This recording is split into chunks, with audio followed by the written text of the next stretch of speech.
Custo de vida, emprego e desemprego, cesta básica, tarifas públicas, salário mínimo. Agora, na Brasil Atual, a análise do DIEESE. Vamos conversar agora com o diretor técnico do DIEESE, Fausto Augusto Júnior. Bom dia, Fausto. Bom dia, Glauco. Bom dia a todos.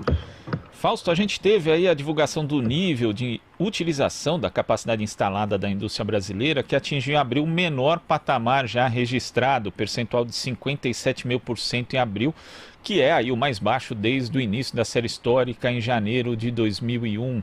Como é que você vê esse dado? E isso também não reforça a necessidade de iniciativas defendidas pelas centrais sindicais, por exemplo, como a reconversão industrial, ganharem mais força nesse cenário?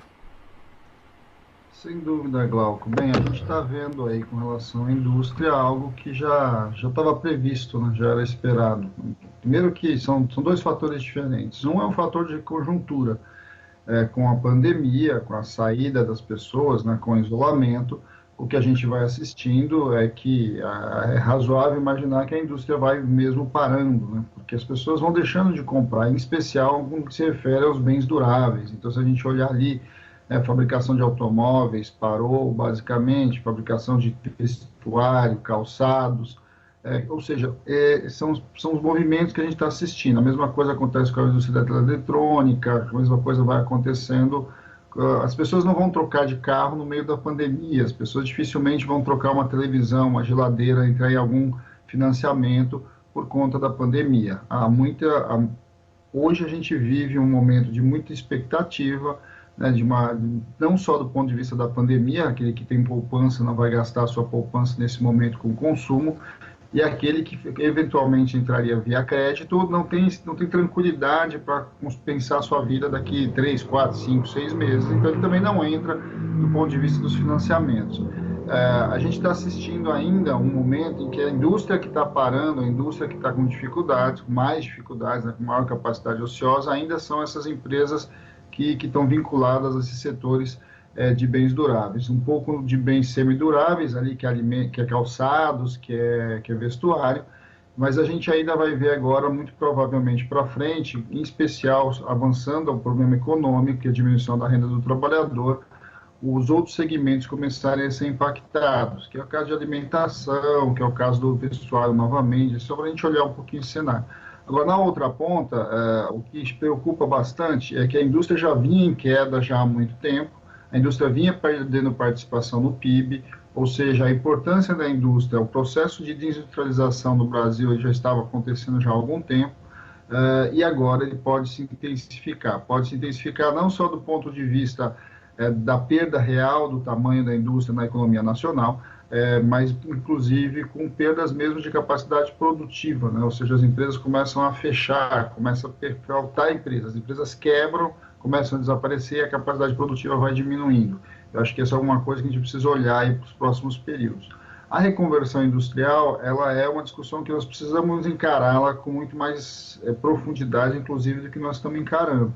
São dois movimentos diferentes. Um é a gente aproveitar o que o SUS tem enquanto grande comprador, então o SUS é um enorme comprador mundial.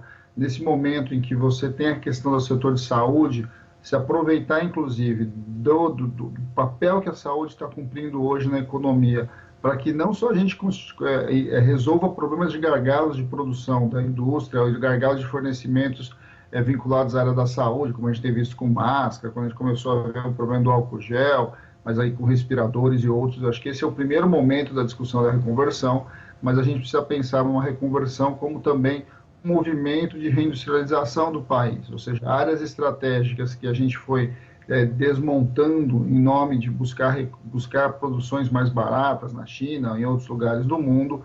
Talvez seja o momento da gente fazer uma discussão no nosso país e trazer de volta essas produções para cá, reconverter essas indústrias que por algum motivo estão com muita capacidade ociosa e perdendo capacidade produtiva, para que a gente possa, no momento seguinte, ter uma indústria que vá reorganizando a nossa produção, e não só do ponto de vista estratégico, porque nós precisamos ter uma indústria muito forte aqui em vários pontos da cadeia, mas principalmente porque a gente pode gerar muito emprego dentro das indústrias. A indústria ela tem uma capacidade muito grande de gerar o trabalho mais formal, o trabalho mais qualificado, um trabalho mais estável, um trabalho que a gente está vendo que nesse momento faz muita diferença.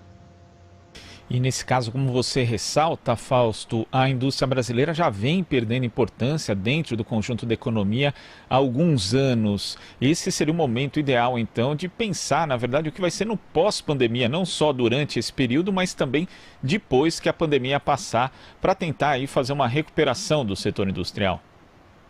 Eu acho que nós temos de novo aqueles momentos de esquina da história, né, Glauco, que a gente vai fazendo escolhas. Acho que isso é uma questão importante.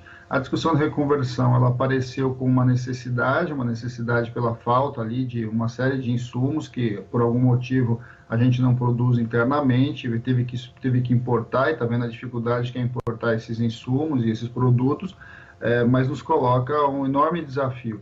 O mundo como um todo vai discutir a reorganização industrial, porque o que aconteceu no Brasil não foi exclusivamente no Brasil, a gente viu isso em todos os países, mesmo nos Estados Unidos, aí, que sempre foi aí o motor da economia global. Então, se a gente olhar, né, essa redistribuição global da indústria vai acontecer.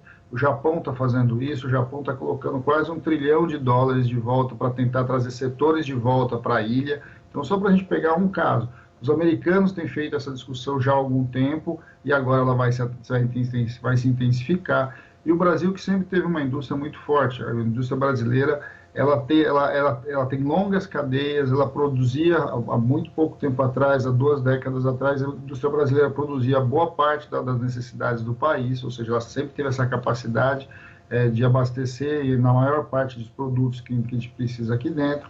E é fundamental que neste momento, que vai reorganizar a economia global e a discussão da própria indústria no mundo vai estar se reorganizando, o Brasil precisa entrar nessa discussão, ele precisa avançar para resolver gargalos históricos do ponto de vista da produção industrial, voltar a investir em tecnologia, fazer esse processo de transição, né, das revoluções tecnológicas. Nós perdemos a terceira revolução tecnológica, a gente é muito dependente basicamente da microeletrônica importada, quase tudo relativo à microeletrônica ou importado, o máximo que nós fazemos aqui no Brasil é montar, e eu acho que nós temos uma oportunidade agora e a necessidade de refazer essa discussão e construir outras alternativas. E essas outras alternativas podem levar, sim, o Brasil para um patamar diferente. Agora, o problema, Glauco, é que não é isso que nós temos visto da fala do ministro da Economia. Não é isso que nós temos visto do ponto de vista de um planejamento para frente, do pós-pandemia. Na verdade, é o contrário. Como a gente fica mitigando o tempo todo os dilemas que estão acontecendo em relação ao próprio combate à pandemia, você vê muito pouca discussão por parte do Estado brasileiro do que será o pós-pandemia. É como se isso simplesmente, a pandemia fosse algo quase que normal na nossa vida e que nós vamos só lidar com o problema. Na verdade, não. Nós estamos num momento desses que deve mudar muito a economia global e o Brasil devia estar preparado para isso. É bastante assustador a gente olhar como o governo federal hoje, ele meio que desconsidera tudo isso, né? Ou seja, como você não tem planejamento e você não tem organização nem para lidar com a pandemia, quanto mais a gente ter uma discussão mais estrutural nesse país. Então, eu acho que é o momento em que os trabalhadores e que as empresas, em que a sociedade civil em geral, precisam tomar a frente desse debate e caminhar para algumas escolhas fundamentais que a gente vai ter que fazer, e ela começa agora, ao longo do momento de crise que nós estamos vivendo. Sem dúvida, Fausto, muito obrigado aqui pela sua participação e até amanhã. Amanhã, Glauco. Bom dia a todos. Bom dia. Conversamos aqui com o diretor técnico do Diese, Fausto Augusto Júnior.